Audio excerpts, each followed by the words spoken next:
I'm wondering about this margin miss. Why did analysts get it so wrong, and why did Micron miss there? What happened? Well, you have to put that into the context of the perspective of analysts, financial analysts, and the perspective of management. So if you look at it from the perspective of analysts, the stock had like a fantastic run. Like if you look at all stocks exposed to AI, really Micron is the one who behaved the best in the last few weeks and even in the last year to date. And that kind of situation always calls for taking profits, a bit of a pause in the outperformance. And we do think memory is going to outperform AI, the AI world, because that's really the part of the AI chip, the part of the bill of material of the chip that is growing the fastest.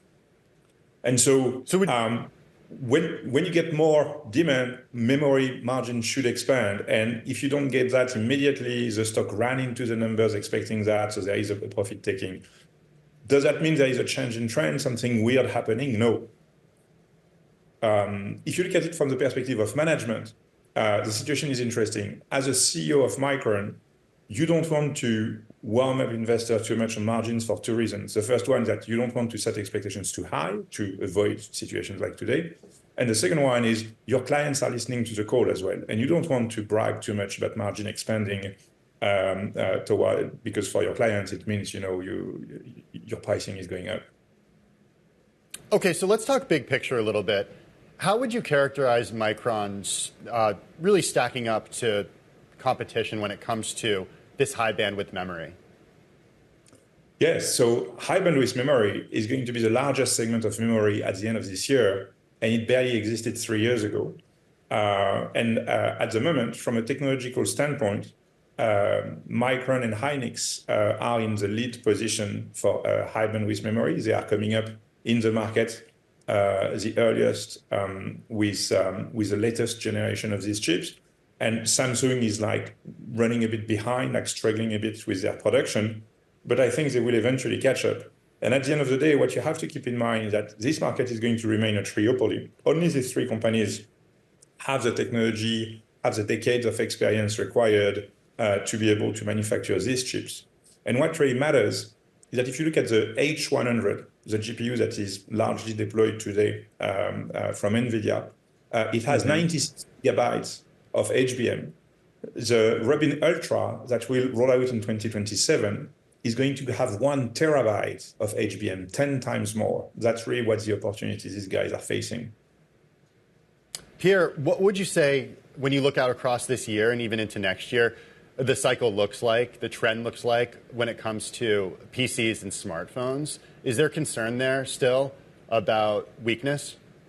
Yeah, it's a great question. I am actually very cautious, very bearish on PCs and smartphones. I think consumer demand is not there. And I think AI is not going to trigger a hardware refresh cycle. So people are not going to buy a new phone or buy a new laptop to use AI. They are going to start using AI first, and then AI is going to push up, the specification requirements of your device over time. So I'm definitely not too bullish on that front. At the same time, we are at a point in the cycle which is a low point. So when I say I'm not bullish, it means I expect the recovery from today's level of demand to be very, very sluggish, very slow. But it's still a recovery.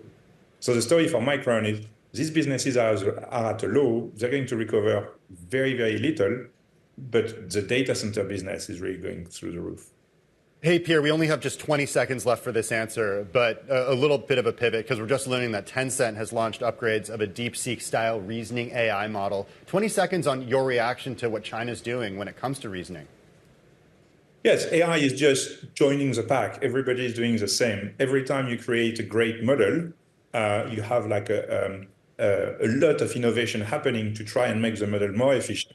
And like the US and the West has been doing that like for a decade, even like a couple of decades, and China is joining the group. And there is nothing really new in DeepSeek or what Tencent or Alibaba are doing.